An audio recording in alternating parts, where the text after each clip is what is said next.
Kalian mungkin sering banget nih lihat channel YouTube yang katanya pinjaman online itu katanya gampang cair lah, cair dan itu bener apa enggak sih Bang gitu kan. Begini penjelasannya.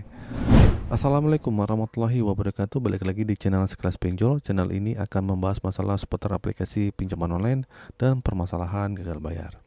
Oke, langsung saja nih saya akan membahas tentang masalah menurut sebuah data yang dikeluarkan oleh OJK, ada pinjol yang memiliki tingkat kredit macet yang sangat tinggi nih akhir-akhir ini. Nah, ini agak aneh nih, kenapa baru terjadi di pinjol gitu. Padahal kan pinjaman itu sudah ada sejak zaman dulu. Ya, sudah ada koperasi simpan pinjam, juga ada bank, mungkin ada media-media konvensional lainnya gitu kan, pinjaman konvensional lainnya. Kenapa kok pinjol yang banyak sekali orang yang gagal bayar dan apa penyebabnya? Apakah separah itu kondisi di Indonesia? Yuk kita akan bahas di video kali ini.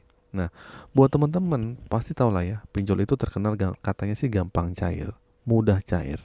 Tentunya sangat sangat bisa mencairkan meski kita belum punya pekerjaan, ya.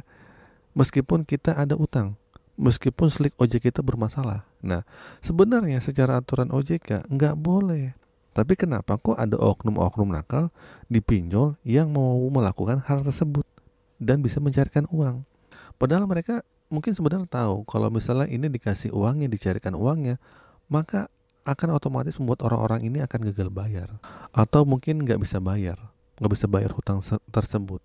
Nah, yang katanya sih nanti ada kredit analis yang bisa menganalisa skor kredit kita berapa, tapi kayaknya ini nggak berfungsi deh. Tapi tetap diberikan pinjaman itu, tetap bisa dicairkan uangnya.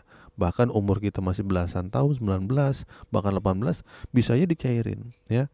Jadi begini, jadi pinjol itu sadar kenapa masyarakat di Indonesia memang banyak yang masih awam dan banyak yang belum bisa mengerti tentang masalah pinjaman online. Sehingga mereka berharap banyak orang yang pinjam. Nah, artinya banyak profit yang masuk ke mereka karena bunganya setiap pinjaman yang kita lakukan itu menjadi profit bagi mereka. Ya, sampai situ paham ya. Dan kalau telat tetap juga akan menjadi profit mereka. Nah, itu liciknya pinjol itu di situ. Nah, saya yakin nih, memang mungkin ya, mungkin banyak yang tidak bisa bayar sampai sekarang, sampai saat ini nih. Mungkin nggak bayar sama sekali tuh ada.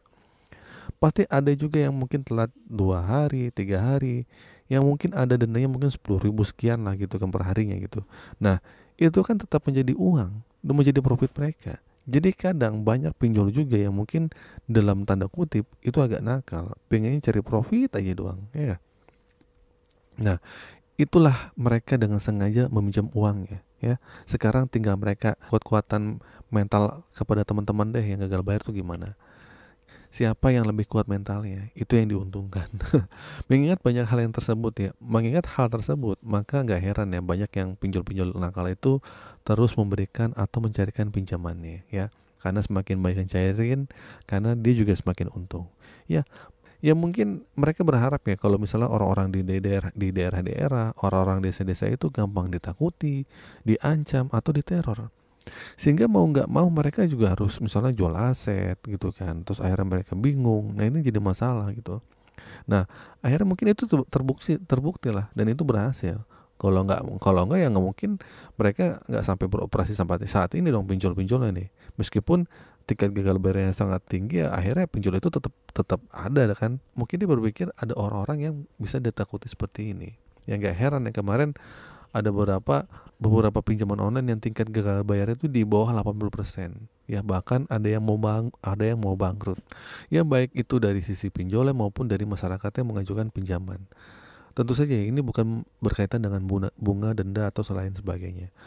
Orang nggak punya uang, orang pinjam pengen balikin, masih belum ada uang, ditunda, kena bunga, sebagainya, utangnya jadi 2 kali lipat. Nah, ini membuat orang lebih baik milih galbay aja deh dibanding harus sengsara membayar mencicil terus-menerus yang tidak ada henti-hentinya atau ada ujungnya, ya. Jadi itu adalah sebuah fenomena ya yang mungkin harus kalian tahu dan harus kalian pahami, ya, dan menjadi alasan kenapa banyak pinjol gampang cair karena juga ada alasan juga di balik itu. Jadi buat kalian sebagai korban pinjol yang saat ini sedang terjerat pinjaman uang yang mungkin nominalnya nggak sedikit, ya kalian harus tetap tenang ya, karena kalian nggak sendirian. banyak yang mengalami kejadian yang sama.